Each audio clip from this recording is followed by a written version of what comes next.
Gravidade é uma curvatura de um espaço-tempo de 4 dimensões. Você sabe o que é dimensão? 2 dimensões, 3, 4? Dimensão infinita? Pois dimensão é o assunto do vídeo de hoje. Olá, meu nome é Daniel Nunes, você está no Tem Ciência e dimensão é uma palavra que a gente vê usada às vezes de uma forma até meio mística. Mandar o sujeito para outra dimensão e aí o cara some. A gente vai falar de dimensão de uma forma matemática, mas esse negócio aí de desaparecer em outra dimensão até que faz um certo sentido. Mas vamos começar do simples. Essa folha, ela tem quantas dimensões? Ela tem 2, beleza. Mas e esse balão aqui? Tem gente que pensa que são 3, mas ele tem só 2 dimensões. Não é porque ele é uma coisa curva num espaço de 3 dimensões que ele também tem 3 dimensões. Não é isso.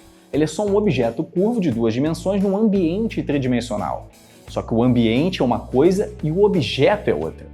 Há um tempo atrás eu fiz um vídeo sobre o problema das 3 casas. O link está na descrição.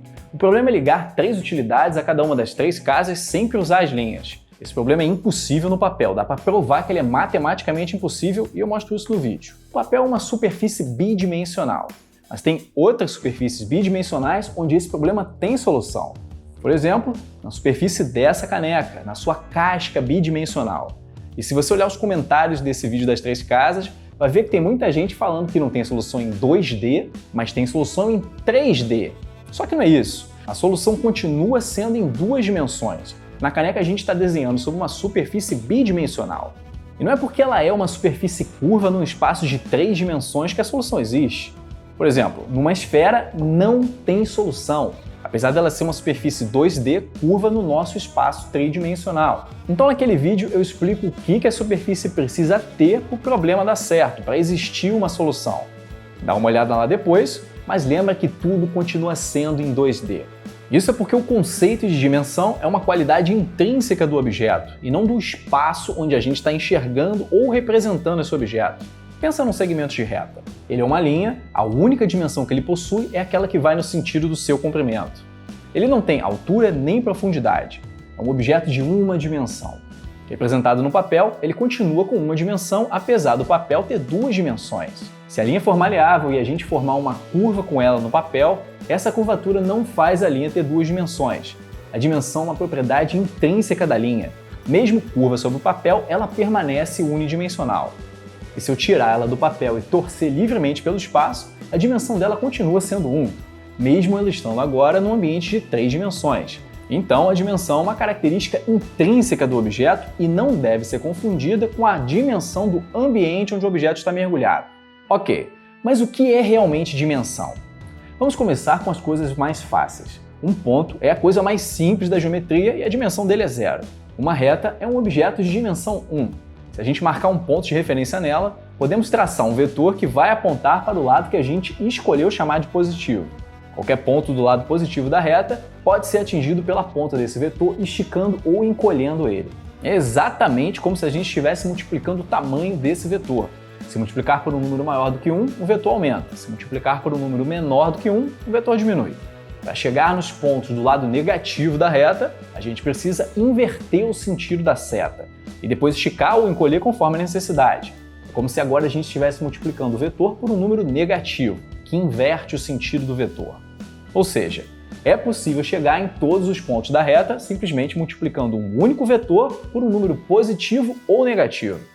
Como a gente só precisa de um único vetor para conseguir isso, a dimensão da reta é igual a 1. No plano é diferente. Um único vetor não vai dar conta. E aqui entra a ideia do Descartes, com as chamadas coordenadas cartesianas. Usando 2 retas que se cruzam, dá para localizar qualquer ponto no plano através de 2 coordenadas derivadas dessas retas. Mas cada uma dessas retas é unidimensional e pode ser totalmente representada por um único vetor. Então, a ação combinada desses 2 vetores é capaz de chegar em qualquer ponto do plano. Como esses vetores não estão numa mesma reta, um não tem como ser múltiplo do outro. A gente diz que eles são linearmente independentes. Então, qualquer ponto do plano é alcançado somando múltiplos de 2 vetores linearmente independentes. Esses 2 vetores formam uma base para o plano. E como são 2 elementos na base, o plano tem dimensão 2. O espaço que a gente enxerga é tridimensional.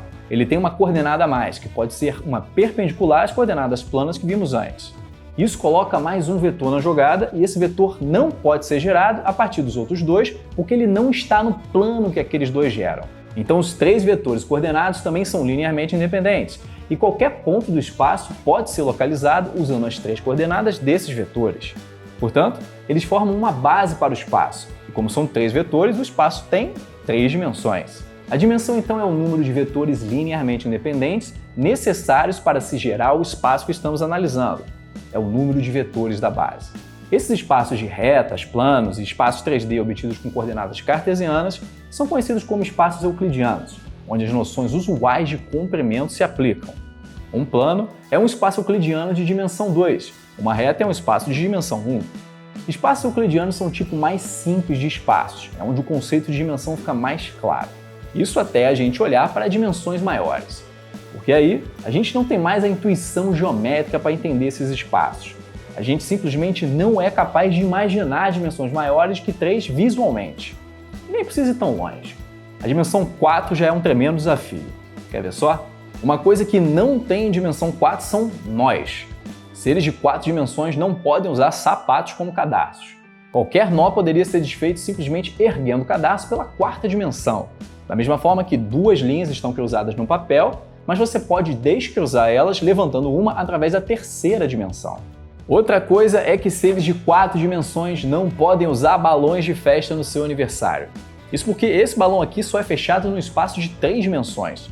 Com 4 ele passa a ser aberto.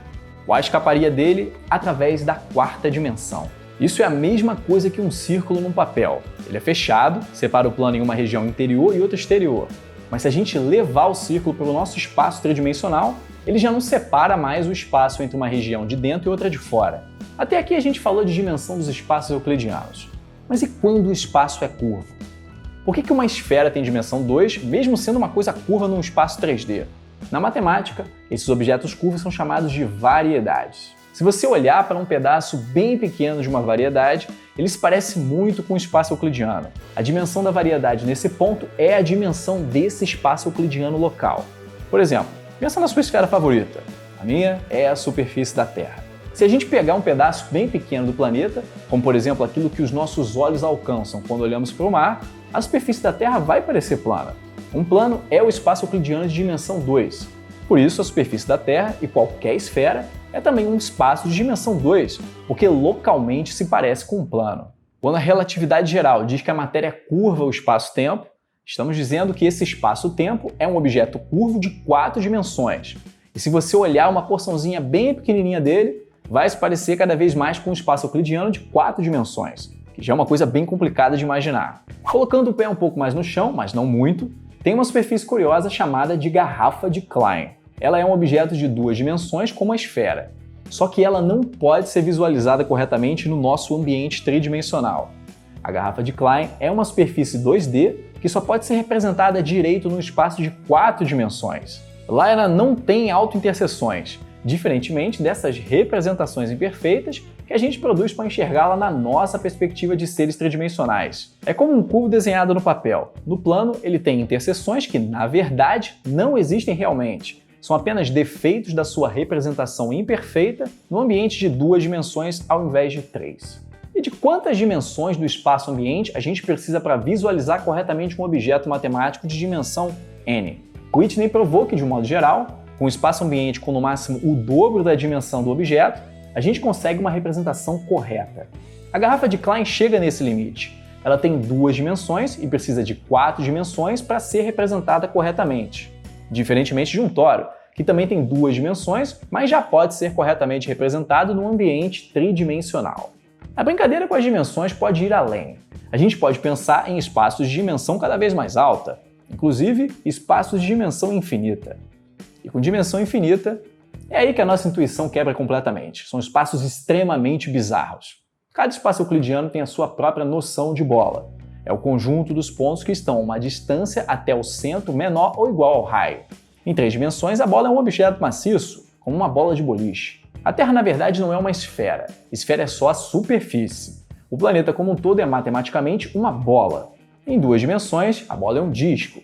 em uma dimensão é um segmento de reta. Tem uma forma de dizer quando um espaço tem dimensão finita ou não, que é olhando justamente para as bolas nesses espaços.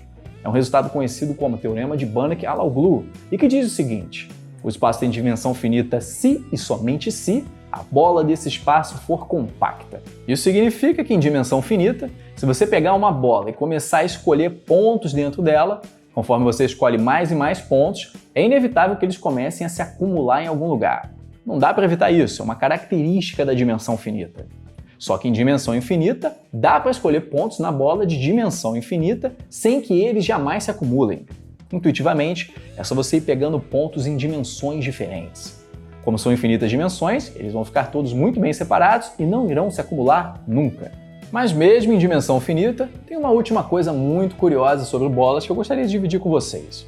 Cada espaço tem a sua própria bola, e é possível calcular o volume de qualquer bola n-dimensional. E acontece uma coisa muito interessante quando a gente faz isso. Se a gente imaginar que todas essas bolas têm raio unitário na sua respectiva dimensão, dá para comparar como que o volume se comportaria conforme a dimensão da bola vai mudando.